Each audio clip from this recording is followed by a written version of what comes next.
नमस्कार मंडळी, संगीताज रेसिपीमध्ये आपल्या सगळ्यांचं खूप स्वागत आहे।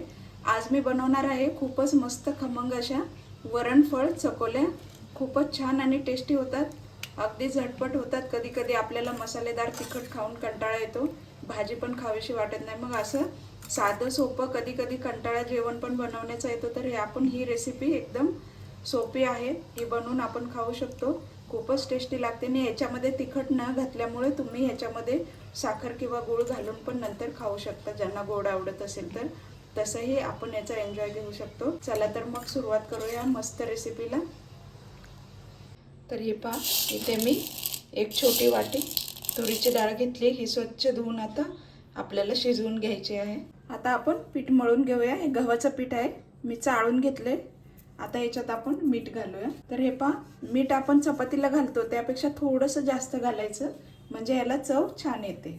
आता हे मळून घ्यायचंय आपल्याला, चपातीसारखंच मळायचंय पण जरासं घट्ट मळायचंय।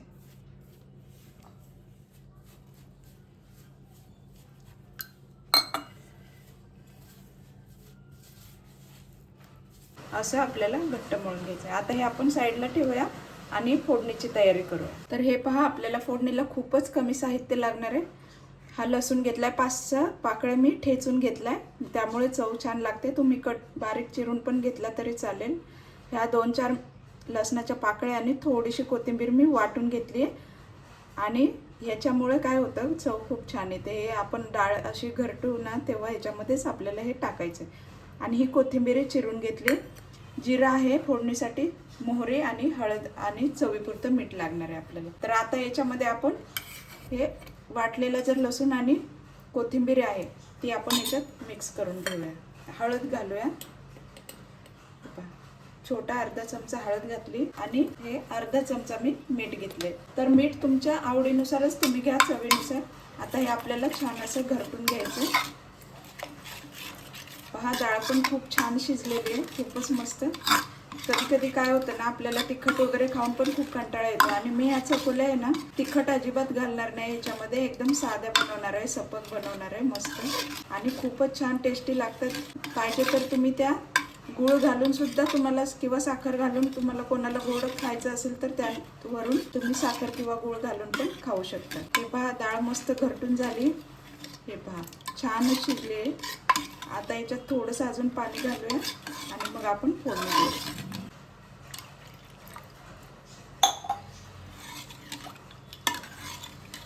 थोडं तेल घालूया आता, तेल किंवा तूप तुम्ही घालू शकता।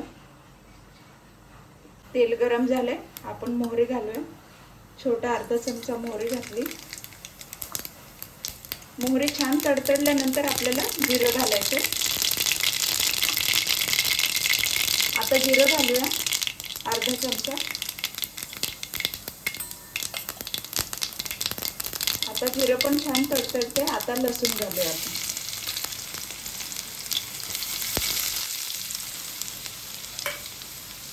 खूपच टेस्टी अशा चकोल्या लागतात, त्याला वरणफळ पण बोलतात। हे पहा, आता लसूण पण आपली छान ब्राऊन झाली। आता आपण वरण टाकूया, डाळ टाकूया, आणि लगेच झाकण ठेवायचं, म्हणजे आपला तो डाळीचा फोडणीचा सुगंध आहे तो बाहेर नाही जाणार म्हणून। तर डाळीचं पातेलं आहे ते जरा थोडं असं इसळून टाकूया।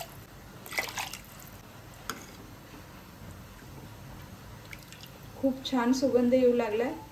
कधी कधी काय होतं, बिना तिखटाचं आणि मसालेदार खाण्यापेक्षा हे असं साधं खाल्लं ना खूप छान चव लागतं। तर आता डाळीला आपल्या कढई येईपर्यंत आपण चपाती लाटून घेऊया। जशी आपण चपाती लाटतो तशीच लाटायची आहे। तुम्हाला जराशी जाडसर हवी तर जाडसर लाटा, किंवा पातळ हवी असेल तर पातळ लाटा, पण नॉर्मल चपातीपेक्षा थोडीशी जाडसर ठेवायची। हे पहा, थोडंसं पीठ लावून असं लाटून घ्यायचे छान। तर हे पहा, अशी मी लाटून घेतली। एकदम जाड लाटायचं नाही, कारण त्यामुळे काय होतं की आपलं पीठ असं दाताखाली आल्यासारखं वाटतं, त्यामुळे जरासं पातळच लाटायची, म्हणजे आपल्या तोंडात घातल्याबरोबर छान अशी विरघळल्यासारखी छान अशी चव पण येते आणि मस्त पण लागते। त्यामुळे जरा पातळ चपाती लाटायची याची, आणि कट करून घ्यायचं, आपण सुरीने कट करू शकतो। हे पहा, हे अशा आकाराने कट करायचे आणि नंतर हे असे आपण तुम्हाला हवं तर चौकोनी ठेवा किंवा असे क्रॉस पण करू शकता तुम्ही. जसं तुम्हाला आकार आवडत असेल त्या हिशोबाने तुम्ही कट करून घ्या. आणि हे पहा असे हे उचलून पिठामध्ये आपल्याला सोडायचे. तर हे पहा छान उकळी आली आहे मस्त. आता आपण याच्यामध्ये ह्या चकोल्या सोडूया. ह्या हातावरती करतात पण आपल्याला वेळ जास्त एवढा मिळत नाही म्हणून आपण डायरेक्ट सुरीने कट करून घेतलेले. हे पहा अशा वेगवेगळ्या ठिकाणी सोडायच्या म्हणजे त्या एकमेकांना चिकटून नाही राहणार. असं इथे सोडली तर आतमध्ये सोडायची, असं वेगवेगळ्या ठिकाणी सोडायचे. तर हे पहा आता याला आपल्याला हलवायचं नाही आहे कारण ते अजून सेट नाही झालेलं, मग त्या तुटण्याची शक्यता असते. म्हणून याला झाकून ठेवायचं आणि तोपर्यंत दुसरी चपाती लाटून घ्यायची आणि गॅस बारीकच ठेवायचा. तर हे पहा आता आपण दुसरी लाटून कट करून घेतली. आता पहिले आहे ते आपण जरासं याला हलवून घेऊया म्हणजे खाली चिकटणार नाही म्हणून. आता आपण जे कट केलेले आहेत चकोले ते घालूया त्याच्यामध्ये.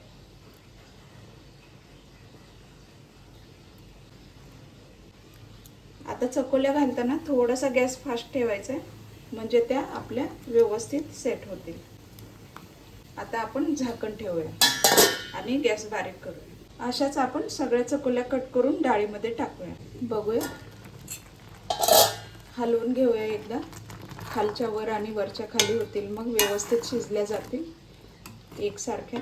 हे पहा आपल्याला असं पातळ ठेवायचं आहे, एकदम घट्ट पण नाही करायचं म्हणजे जास्त चपात्या अशा कट करून नाही टाकायच्या याच्यामध्ये लाटून.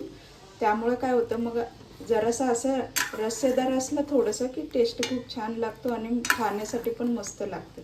त्यामुळे जास्त घट्ट पण नाही बनवायचं आहे. त्यामुळे मी फक्त 3च ह्याच्यामध्ये चपात्या अशा कट करून टाकलेल्या आहेत बनवून. हे पहा आता याला झाकून ठेवूया आणि स्लो गॅसवरती आपण 5-10 मिनिट याला शिजवून घेऊया. तर मध्ये मध्ये चेक करायचे नाहीतर खाली चिटकण्याची शक्यता असते, म्हणून एकदा थोडंसं असं हलवून बघायचं मध्ये मध्ये. याला जास्त वेळ नाही लागत शिजायला. 5 मिनिट झालेले आहेत. अजून आपण 1-2 मिनिट ठेवूया असंच. 2 मिनिट झालेले. खूपच छान सुगंध येऊ लागलाय मस्तच.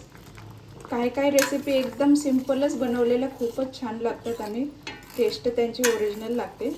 आता गॅस बंद करते, वरून थोडी कोथिंबीर घालूया. तर पहा खूपच छान ही रेसिपी आहे, सिंपल आहे अगदी. त्याच साहित्यात पण थोडीशी वेगळी. आमच्या इकडे नेहमी असे बनवतात मराठवाड्यामध्ये. कोणी तिखट ज्यांना आवडत असेल ते तिखट बनवतात. तर तुम्हीही नक्कीच बनवा आणि ट्राय करा. तुम्हाला ही चकोल्याची वरणफळाची रेसिपी कशी वाटली, आवडली असेल तर नक्कीच लाईक करा, कमेंट करा, शेअर करा आणि सबस्क्राईब करायला विसरू नका. चला तर मग अशाच मस्त रेसिपीमध्ये भेटूया. थँक्यू.